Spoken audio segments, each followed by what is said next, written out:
যতবার হিজরতের কথা আমরা আলোচনা করব, যতবার হিজরি সনের কথা উল্লেখ করব, যতবার হিজরি সনের গণনা করব, যতবার হিজরি সনের স্মরণ আমাদের আসবে, হিজরি সনকে কেন্দ্র করে হিজরতের স্মরণ আসবে, ততবার আমরা ভেতর থেকে এক অবর্ণনীয় প্রেরণা, সাহস, স্বপ্ন আমরা দেখতে পাব।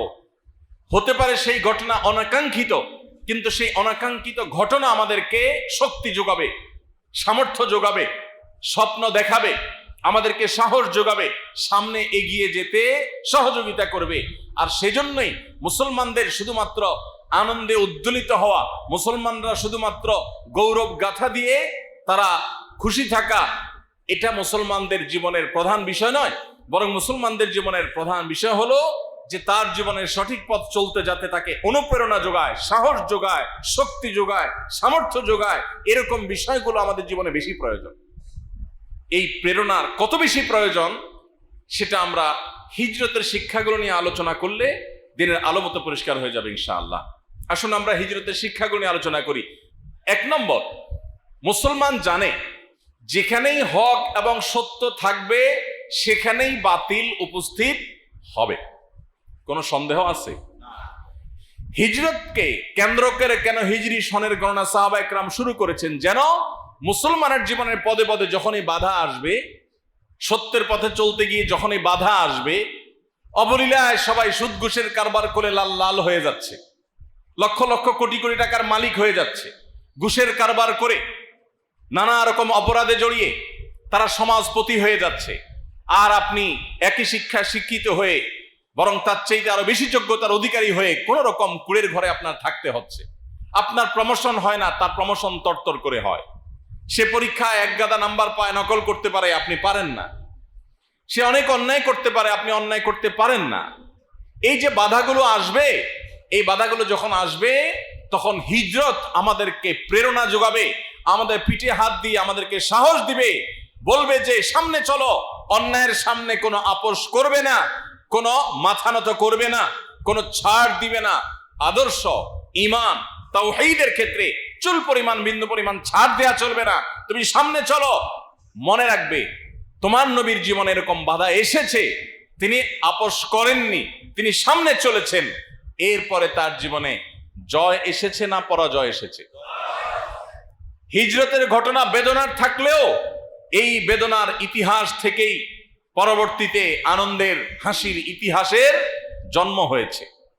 যে ইসলামের গলা চিপে ধরতে চেয়েছিল মক্কার মুশরিকরা, মক্কা থেকেই যেন বের না হয় সেই চেষ্টা করেছে তারা।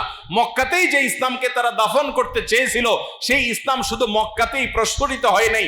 আজকে পৃথিবীর এমন কোন কাঁচা পাকা ঘর নেই, পৃথিবীর এমন কোন সিটি শহর নেই, পৃথিবীর এমন কোন জায়গা নেই যেখানে ইসলামের দাওয়াত, ইসলামের সৌরভ, ইসলামের গ্রাণ সেখানে পৌঁছে নেই। যে ইসলামকে গলা চিপে হত্যা করতে চেয়েছিল মক্কার মুশরিকরা মক্কাতে, সেই ইসলাম গোটা পৃথিবীতে ছড়িয়ে পড়েছে না পড়ে নাই? হিজরত দ্বিতীয় যে বিষয়টি আমাদেরকে শেখায় সেটা হলো জীবনে কখনো ইমানদার ডিপ্রেশনে পড়ে নিরাশ হয়ে যাবে না। হিজরত আমাদেরকে সেই শিক্ষা দেয়। কিভাবে দেয়? যখন মক্কা থেকে হিজরত করে সাহাবীরা মদিনায় চলে আসে, নবী সাল্লাল্লাহু আলাইহি ওয়াসাল্লাম রাতের অন্ধকারে মদিনায় চলে আসেন, তখনও হয়তো কেউ কল্পনাও করে নাই যে মাত্র 6-7 বছরের ব্যবধানে, সামান্য কয়েক বছরের ব্যবধানে মুসলমানরা যেখানে মক্কায় থাকতেই পারছে না জান বাঁচাইয়া, সেখানে বীরের বেশে বুক ফুলিয়ে মাথা উঁচু করে আল্লাহর বড়ত্ব প্রকাশ করতে করতে তারা মক্কায় প্রবেশ করবে। গোটা মক্কা তাদের কর্তলগত হবে। যারা জুলুম করেছে তারা সবাই পদানত হবে। অস্ত্রের জোরে নয়, কোনো মানুষ হত্যা করে নয়, রক্তপাত করে নয়। একরকম নবী করিম সাল্লাল্লাহু আলাইহি ওয়াসাল্লামের যে বিশাল বড় বহর নিয়ে মদিনা থেকে মক্কার পথে রওনা দিয়েছেন, এই বহরের কাছেই মক্কার সমস্ত মানুষ নতি স্বীকার করেছে। ন্যূনতম প্রতিরোধ করার মতো মানসিক শক্তি পর্যন্ত তাদের ছিল না। এইভাবে আল্লাহ তাদেরকে দুর্বল করে দিয়েছেন। তাহলে হিজরত মনে হতে পারে কঠিন সময় মুসলমানদের জন্য, কিন্তু এই কঠিন সময় মুসলমানদের জীবনে সহজ এবং ভালো সময়ের সূচনা করেছে, ভালো সময়ের জন্ম দিয়েছে। এর অল্প ব্যবধান পরে মুসলমানরা চিরকালের জন্য হাসি হেসেছেন, মক্কাকে কিয়ামত পর্যন্ত সময়ের জন্য বিজয় করেছেন এবং স্বাধীন করেছেন। নিজের সমস্ত কষ্টের গ্লানি তারা দূর করেছেন আল্লাহর অনুমতি সাপেক্ষে। আল্লাহ সে তৌফিক দিয়েছেন। অতএব জীবনে যখনই কঠিন সময় আসবে, হিজরতের এই শিক্ষাটা যেন আমাদের মনে পড়ে। স্মরণ থাকবে তো ইনশাআল্লাহ। নাম্বার 3, হিজরত আমাদেরকে শেখায় মুসলমান প্রত্যেকটা কাজ করবে অত্যন্ত গোছানো এবং পরিকল্পিতভাবে। আমাদের প্রিয় নবী সাল্লাল্লাহু আলাইহি সাল্লামের হিজরত নিয়ে অনেক গবেষণা হয়, এখনো অনেক গবেষণা, অনেক স্টাডি হয়, অনেক রিসার্চ হয় যে প্রিয় নবী সাল্লাল্লাহু আলাইহি সাল্লাম কিভাবে হিজরত করেছেন। তার হিজরতে এরকম সুনিপুণ পরিকল্পনা ছিল, এত চমৎকার প্ল্যান মাফিক হিজরত করেছেন তিনি যে সেটা রীতিমতো এখনো গবেষণার খোরাক।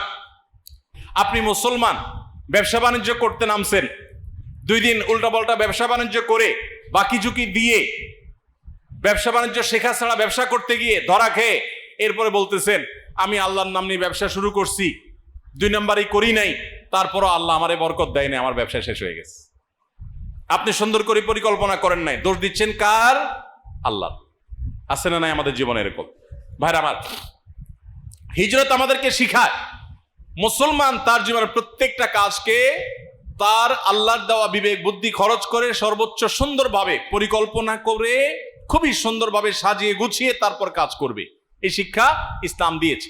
এবং প্রত্যেকটা মানুষের মধ্যে প্রোডাক্টিভিটি আছে, অ্যাডভান্টেজ আছে, সৃষ্টিশীলতা আছে, বিশেষ যোগ্যতা আছে, কাজে লাগাতে হবে। অনেকে কাজে লাগাতে না পারে শুধু দোষারোপ করেন। দোষারোপ নয়, প্রত্যেকের প্রয়োজন অনুযায়ী তাকে কাজে লাগান। নবী সাল্লাল্লাহু আলাইহি ওয়াসাল্লাম এখানে কতগুলো মানুষকে কাজে লাগিয়েছেন, কাকে দিয়ে কোন কাজ হবে তাকে সে কাজের জন্য সেট করেছেন। তাহলে তিনি আমাদেরকে পরিকল্পনার শিক্ষা দিয়েছেন হিজরতের মাধ্যমে।